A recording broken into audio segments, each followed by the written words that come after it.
स्वागत है आपका पॉजिटिव इनबॉक्स हिंदी चैनल पर। इस चैनल पर आपको नई नई और दिलचस्प कहानियाँ मिलती हैं। अगर आप पहली बार इस चैनल पर आए हैं तो चैनल को सब्सक्राइब कर लीजिए और वीडियो अच्छी लगे तो कमेंट और लाइक करना बिल्कुल मत भूलिएगा। दोस्तों, हर एक कहानी हमें जीवन में कुछ ना कुछ सिखाती जरूर है। कई बार इंसान हालातों की रेत में ऐसा फंसता है कि उसे कुछ भी दिखाई नहीं देता। उसकी मेहनत भी बेकार हो जाती है और उसकी बुद्धि भी कोई हल नहीं ढूंढ पाती। यहाँ तक कि उसकी सुंदरता और अच्छी बोलचाल सिर्फ दिखावा लगने लगती है।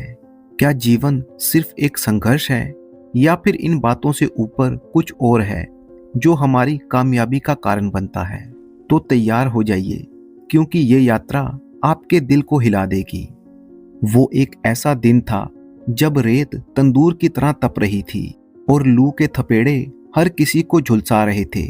इस तपती दोपहर में तीन दोस्त धूल भरे चेहरे लिए हुए धीरे धीरे किसी शहर की तरफ जा रहे थे।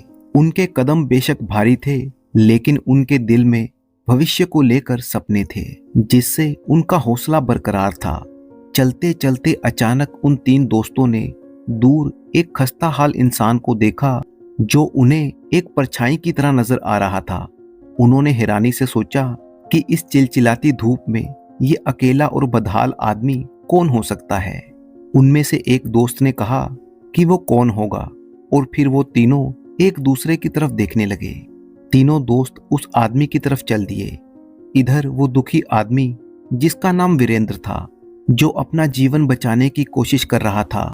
उसके सभी साथी और नजदीकी दोस्त मौत के घाट उतारे जा चुके थे। वो जख्मी हालत में इस तपते हुए रेगिस्तान को पार करने की कोशिश कर रहा था।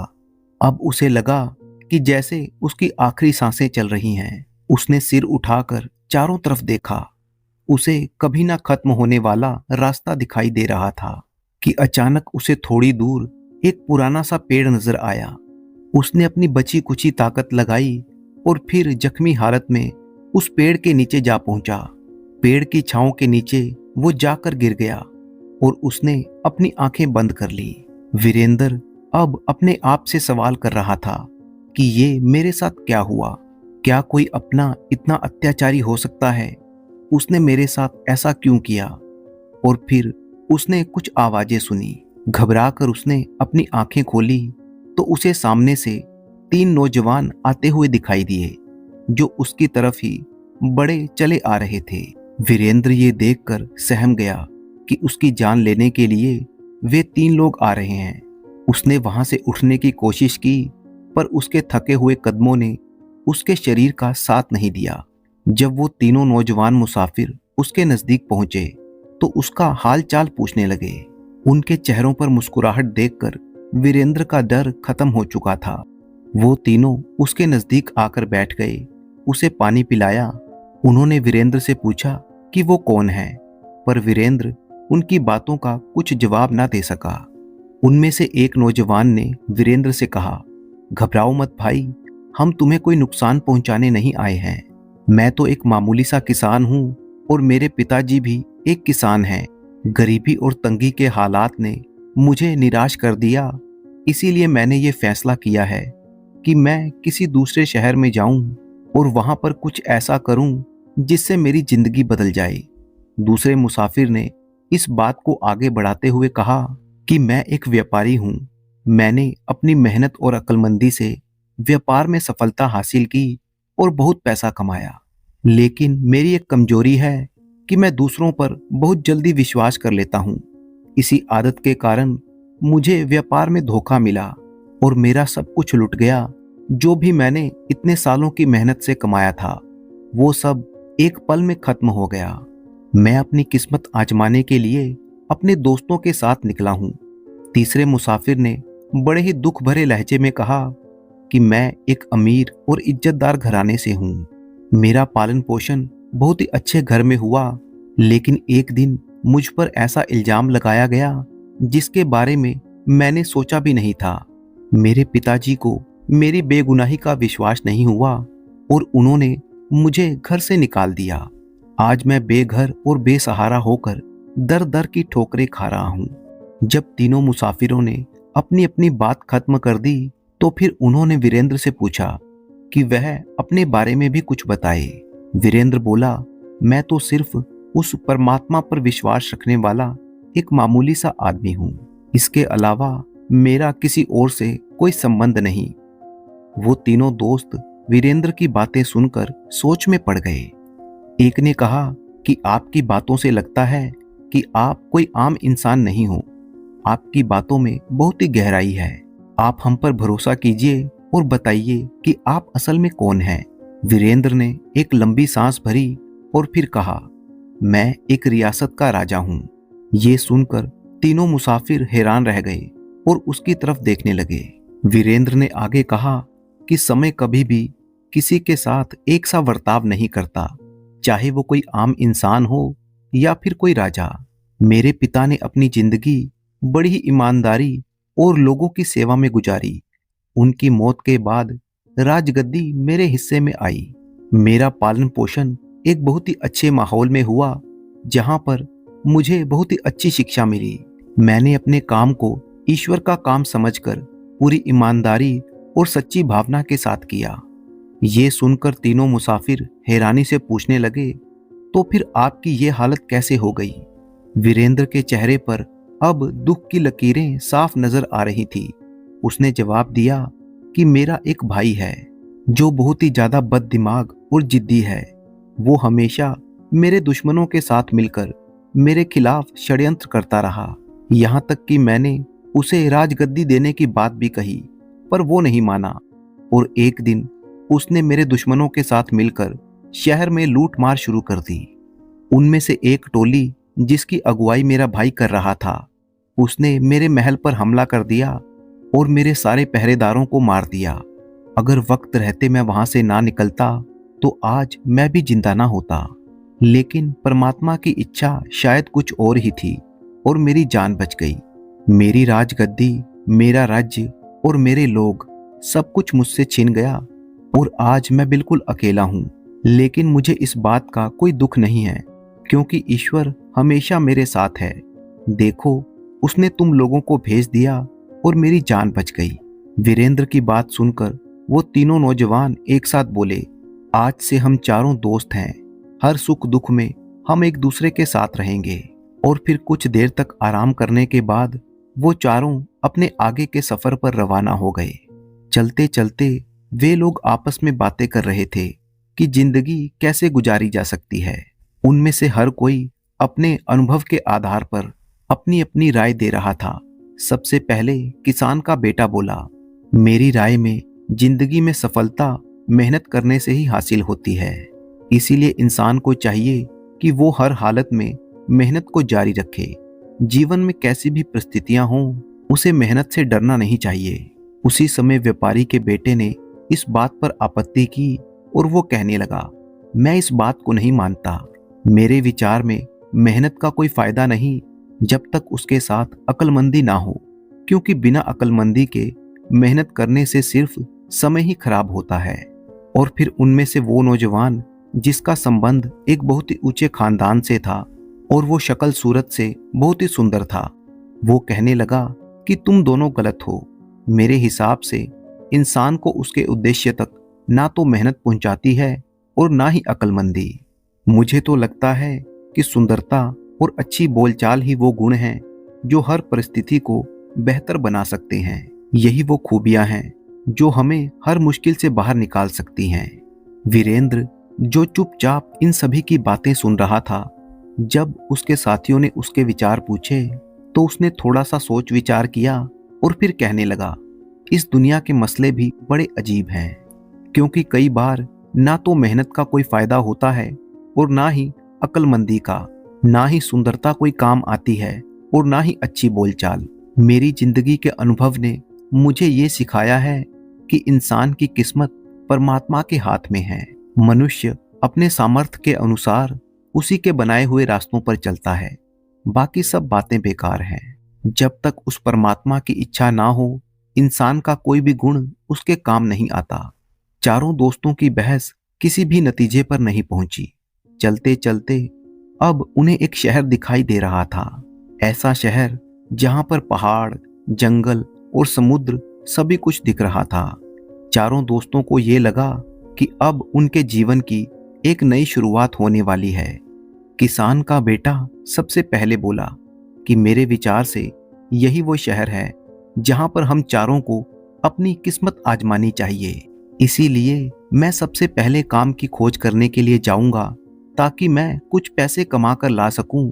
तुम सभी यहीं पर मेरा इंतजार करो। ये कहने के बाद वो शहर की तरफ बढ़ने लगा। शहर में पहुंचकर उसने वहां के व्यापारियों और कारीगरों से अपने लिए कुछ काम मांगा, लेकिन उसे कोई काम ना मिला। आखिरकार जंगल के नजदीक उसकी मुलाकात एक लकड़हारे से हुई। किसान ने पूछा कि क्या आप मुझे अपने पास काम पर रख सकते हैं ताकि मैं अपने तीनों साथियों का पेट भर सकूं। लकड़हारे ने जवाब दिया, नौजवान, तुम ये कुल्हाड़ी उठाओ और जंगल से लकड़ियां काट कर लाओ। उन लकड़ियों को तुम शहर में जाकर बेचो। इस काम के तुम्हें 10 आने मिल जाएंगे। कुछ घंटे की सख्त मेहनत के बाद किसान के बेटे ने लकड़ियों का एक गट्ठर तैयार कर लिया और उसे शहर में बेच दिया। इस तरह से मेहनत करके उसने 10 आने कमा लिए थे और फिर उन पैसों से उसने अपने साथियों के लिए खाना खरीदा। वापस आते समय उसने शहर के दरवाजे पर लिखा कि मेहनत का फल 10 आने। ये लिखने के बाद वो खाना लेकर अपने दोस्तों के पास पहुंचा और फिर उन सभी ने बड़ी ही खुशी से खाना खा लिया। अगली सुबह उन सभी दोस्तों ने ऊंचे खानदान से संबंध रखने वाले उस नौजवान को कहा, चलो आज तुम शहर जाओ और अपनी सुंदरता और अच्छी बोलचाल का फायदा उठाकर कुछ पैसे कमा कर लाओ। जब वो नौजवान शहर में दाखिल हुआ तो इधर उधर भटकता रहा। समय की बर्बादी के अलावा उसके हाथ कुछ भी नहीं आया। वो निराश होकर शहर से वापस ही आ रहा था कि उसकी मुलाकात एक आदमी से हुई जो उससे कहने लगा कि मैं एक चित्रकार हूं और जहां पर भी मुझे सुंदरता नजर आती है मैं उसकी तस्वीर बना लेता हूं। क्या आप मेरी एक बात मानेंगे? मैं आपकी तस्वीर बनाऊंगा जो इस शहर में सुंदरता और जवानी की एक मिसाल बनेगी। उस नौजवान को अपने कानों पर विश्वास नहीं हुआ और वो इस बात पर राजी हो गया। इसके बाद वो चित्रकार उसे अपने घर पर लेकर गया। घर पहुंचकर चित्रकार ने उसे पहनने के लिए एक शाही पोशाक दी। नौजवान ने वो कपड़े पहने और चित्रकार के कहने पर वो एक जगह पर बैठ गया। चित्रकार ने उसकी तस्वीर बनानी शुरू कर दी। जब उसका काम पूरा हो गया तो उसने नौजवान को 2 चांदी के सिक्के दिए। नौजवान की खुशी की कोई सीमा नहीं थी।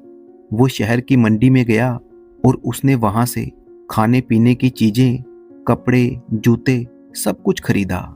ये सारा सामान लेकर जब वो शहर के मुख्य दरवाजे से गुजरा तो उसने अपने दोस्त की लिखी हुई बात वहां पर पढ़ी। तब उस नौजवान ने भी उस बात के नीचे अपनी एक बात लिख दी। उसने लिखा, मेहनत से बेहतर है सुंदरता, जिसकी एक दिन की कीमत है 2 चांदी के सिक्के। इसके बाद वो नौजवान जब अपने दोस्तों के पास आया तो सभी दोस्तों ने मिलकर खाना खाया। सभी ने नए कपड़े पहने और उनके कुछ दिन बड़ी ही खुशी से गुजर गए। जब उनके पैसे खत्म हो चुके तब वीरेंद्र ने व्यापारी के बेटे से कहा कि अब तुम्हारी बारी है अक्लमंदी को आजमाने की। जाओ और अपनी बुद्धि का इस्तेमाल करो और हमारे लिए कुछ खाने को लेकर आओ। व्यापारी का बेटा शहर की तरफ चल दिया। वो इस शहर में बिल्कुल अनजान था। उसे कुछ भी समझ में नहीं आ रहा था कि क्या करे और क्या ना करे। वो बाजार की तरफ निकल गया कि तभी उसने देखा कि बाजार के सभी व्यापारी अपना काम छोड़कर समंदर की तरफ जा रहे थे। वो भी उनके पीछे पीछे चलने लगा। जब वो समंदर के किनारे पर पहुंचा तो उसने देखा कि एक व्यापार के माल से भरा हुआ बहुत ही बड़ा समुद्री जहाज समंदर के किनारे पर खड़ा था। व्यापारी उस जहाज पर चढ़ गए और उसके मालिक से माल को खरीदने की बात करने लगे, लेकिन कीमत ज्यादा होने के कारण वो कुछ ना खरीद सके और फिर वहां से चले गए। वे लोग कह रहे थे कि कुछ दिनों के बाद जब ये माल बेकार हो जाएगा तो इसका मालिक इसे कम कीमतों में बेचने के लिए मजबूर हो जाएगा। जब शहर के सारे व्यापारी अपने अपने कामों पर चले गए तब उस नौजवान व्यापारी ने जहाज के मालिक के पास जाकर सारा माल खरीदने की बात कही और उनका सौदा 1000 स्वर्ण मुद्राओं में तय हो गया। तब उस नौजवान ने कहा कि मैं ये रकम आपको कल अदा करूंगा। इसके बाद वो शहर में गया और वहां जाकर उसने ये ऐलान कर दिया कि समुद्री जहाज का सारा माल उसने खरीद लिया है। शहर के वो व्यापारी जो उस माल को हर कीमत पर खरीदना चाहते थे, वो उसके पास आए और उससे माल खरीदने की बात करने लगे। बातचीत करने के बाद उन व्यापारियों ने वो माल उस नौजवान से 1100 सोने की अशर्फियों में खरीद लिया। नौजवान ने व्यापारियों से वो रकम ली और फिर वो जहाज पर गया और उसने जहाज के मालिक को 1000 सोने के सिक्के दिए और वो सारा माल व्यापारियों के हवाले कर दिया। इस तरह से अपनी अक्लमंदी से उस नौजवान ने 100 सोने के सिक्के मुनाफे में कमा लिए थे। अब वो नौजवान व्यापारी जब शहर के मुख्य दरवाजे से निकला तो उसने अपने दोस्तों की लिखी हुई बातें वहां पर पढ़ी। उन बातों के नीचे उसने अपनी बात भी लिखी कि बुद्धि सबसे बड़ी ताकत है, इसकी एक दिन की कीमत है 100 स्वर्ण मुद्राएं। अब उन चारों दोस्तों ने इस रकम से कई हफ्तों तक बड़े आराम से गुजारा किया। जब वो रकम खत्म हो गई तो उन्होंने वीरेंद्र से कहा कि अब तुम्हारी बारी है। तुम मेहनत, सुंदरता और बुद्धि पर यकीन नहीं रखते। अब जाओ और अपनी किस्मत के सहारे हमारे लिए कुछ पैसे कमा कर लाओ। वीरेंद्र, जो कि एक राजा था, उसने कभी अपनी जिंदगी में रोजी रोटी कमाने का काम नहीं किया था। उसे समझ में नहीं आ रहा था कि कहां से शुरू करे। जब वो शहर में दाखिल हुआ तो उसने देखा कि एक जगह पर लोगों की भीड़ जमा थी और सभी लोग बड़े ही दुखी थे। वे लोग रो रो कर विलाप कर रहे थे। वीरेंद्र ने पूछा तो पता चला कि शहर के राजा की मौत हो चुकी है और लोग उसकी अर्थी को शमशान ले जा रहे थे। वीरेंद्र भी वहीं पर मौजूद था, लेकिन वो अंतिम यात्रा में शामिल नहीं हुआ। तभी वहां से गुजरते हुए शहर के कोतवाल ने उसे देखा। उसने पूछा कि तुम कौन हो? यहाँ के तो नहीं लगते। तुम यहाँ पर क्यों आए हो और तुम विलाप क्यों नहीं कर रहे? वीरेंद्र ने उसकी बात का कोई जवाब नहीं दिया तो कोतवाल को उस पर शक हुआ और उसने उसे किसी दूसरे राज्य का जासूस समझकर कैद खाने में डलवा दिया। दूसरी तरफ वीरेंद्र के तीनों साथी अपनी उसी जगह पर उसकी वापसी का इंतजार कर रहे थे। जब वो दूसरे दिन भी वापस नहीं आया तो तीनों साथियों ने उसकी खबर लेने के लिए शहर का रुख किया और यहाँ पर जो राजा इस दुनिया से चला गया था, उसकी ना तो कोई संतान थी और ना ही कोई भाई जो उसके बाद राजगद्दी को संभाल सकता। राजा ने अपने जिंदा रहते ही एक चिट्ठी अपने सबसे भरोसेमंद मंत्री के नाम लिख दी थी और ये भी कहा था कि ये चिट्ठी उसके मरने के बाद खोली जाए। जब उस मंत्री ने वो चिट्ठी खोली तो उसमें राजा की वसीयत दर्ज थी। राजा ने अपने जिंदा रहते ही ये फैसला कर लिया था कि उसकी राजगद्दी पर कोई ऐसा इंसान बैठेगा जो ना तो मंत्री हो और ना ही किसी दूसरे ऊंचे पद का मालिक हो, बल्कि ऐसा कोई आम इंसान हो जिसे राजसी मर्यादा, राजनीतिक हुनर और सच्चे असूलों की जानकारी हो। राजा की उस चिट्ठी में कुछ सवाल थे जिनका सही जवाब देने वाले को राजगद्दी मिल सकती थी। कुछ दिनों के बाद राजा के सभी दरबारियों ने मिलकर राजा के उत्तराधिकारी के बारे में सलाह मशवरा करना शुरू किया और ये फैसला किया गया कि राजा की वसीयत को पूरा किया जाए। और फिर पूरे राज्य में ऐलान करवाया गया कि जो भी राजा के सवालों के सही सही जवाब देगा और चिट्ठी में लिखी हुई बातों को पूरा करेगा, उसे ही राजा का उत्तराधिकारी माना जाएगा। ये ऐलान सुनने के बाद कई लोग वहां पर आए, लेकिन कोई भी राजा के सवालों के जवाब ना दे सका। राज्य की प्रजा अब परेशान थी क्योंकि राजगद्दी को ज्यादा समय तक खाली छोड़ना खतरे को न्योता देने के बराबर था। और फिर एक दिन कोतवाल ने वीरेंद्र के बारे में सभी दरबारियों को बताया कि एक अजनबी आदमी कैद खाने में पड़ा है। मैंने उसे कैद तो कर लिया था, लेकिन शक्ल सूरत से वो कोई भला इंसान मालूम पड़ता है। अगर हम लोग उससे बात करें और उसे परखें तो हो सकता है कि वो इस राज्य के लिए सही साबित हो। कुछ लोगों को इस बात पर आपत्ति थी, लेकिन बाकी लोगों का ये कहना था कि एक बार उसे आजमाने में कोई हर्ज नहीं है। और फिर कुछ दरबारी वीरेंद्र के पास गए। उसको अलग अलग तरह के कई सवाल पूछे गए। अब क्योंकि वीरेंद्र बचपन से ही एक अच्छे गुरुकुल में शिक्षा ग्रहण कर चुका था और उसने सभी सवालों के सही सही जवाब भी दिए। दरबारियों ने उससे पहला सवाल पूछा कि वो कौन सा घड़ा है जो जितना मर्जी भर लो पर कभी भरता नहीं। वीरेंद्र ने जवाब दिया कि लालच का घड़ा। दूसरा सवाल पूछा गया कि वो कौन सा रथ है जिसका पहिया हमेशा घूमता रहता है। वीरेंद्र ने इसका जवाब भी बड़ी शांति से दिया कि वो समय के रथ का पहिया है जो हमेशा घूमता रहता है। तीसरा सवाल पूछा गया कि वो कौन सा तराजू है जिसका तोल कभी गलत नहीं होता। वीरेंद्र ने इसका जवाब दिया कि इंसाफ का तराजू। अगला सवाल पूछा गया कि वो कौन सा घड़ा है जो एक ना एक दिन भरता जरूर है। इसका जवाब वीरेंद्र ने दिया कि पाप का घड़ा। आखिरी सवाल पूछा गया कि वो क्या है जिसे जितना मर्जी छुपाया जाए लेकिन वो सामने आ ही जाता है। वीरेंद्र का जवाब था सच, यानी सच्चाई, जिसे कोई भी छुपा नहीं सकता। इसके अलावा भी और कई तरह के सवाल वीरेंद्र से पूछे गए। उसने सभी सवालों का बिल्कुल सही सही जवाब दिया। दरबारियों को अब इस बात का एहसास हो चुका था कि वीरेंद्र कोई साधारण इंसान नहीं है और फिर सभी ने उससे ये अनुरोध किया कि आप हमारे राज्य के राजा बन जाइए, क्योंकि परमात्मा की भी यही मर्जी है। इस तरह से वीरेंद्र को कारागार से रिहा कर दिया गया और उसे राज्य का राजा बना दिया गया। राजा बनने के बाद वीरेंद्र ने कहा कि आप लोगों ने मुझे राजा बनाया है, अब ये मेरी जिम्मेवारी है कि मैं पूरी ईमानदारी और इंसाफ के साथ इस राज्य की समस्याओं को दूर करूं, ताकि मैं उस परमात्मा के दरबार में भी सफल हो सकूं। और फिर वीरेंद्र को शाही पोशाक पहनाकर एक हाथी पर बिठा दिया गया। इसके बाद राजा वीरेंद्र की सवारी शहर के सारे इलाकों से गुजरती हुई जब शहर के मुख्य दरवाजे पर पहुंची तो वीरेंद्र ने वहां पर बड़े बड़े अक्षरों में लिखी हुई कुछ बातें पढ़ी। उसकी समझ में आ गया कि ये वही बातें हैं जो उसके 3 दोस्तों ने लिखी थी। राजा ने अपने एक नौकर से कहा कि वो शहर के मुख्य दरवाजे पर लिखी हुई इन बातों के नीचे एक बात और लिख दे कि मेहनत, अक्लमंदी, सुंदरता, जो भी गुण इंसान में आते हैं वो सब उस परमात्मा की इच्छा से आते हैं और उसी की मर्जी से सब कुछ चलता है।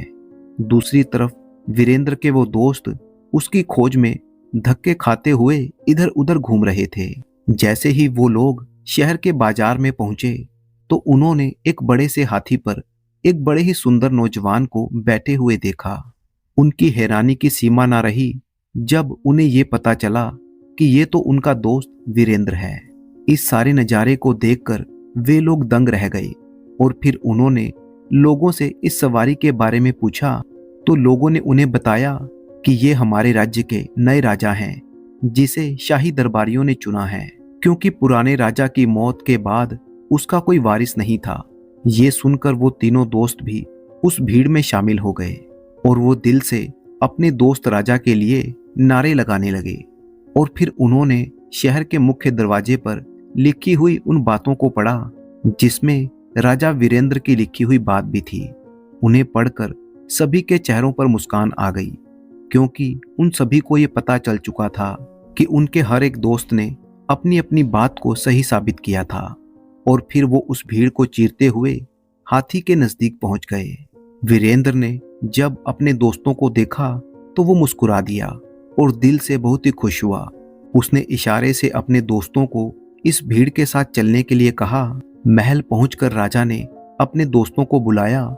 जब वे लोग उसके पास आए तो वीरेंद्र अपनी जगह से उठा और उसने अपने दोस्तों को गले से लगा लिया।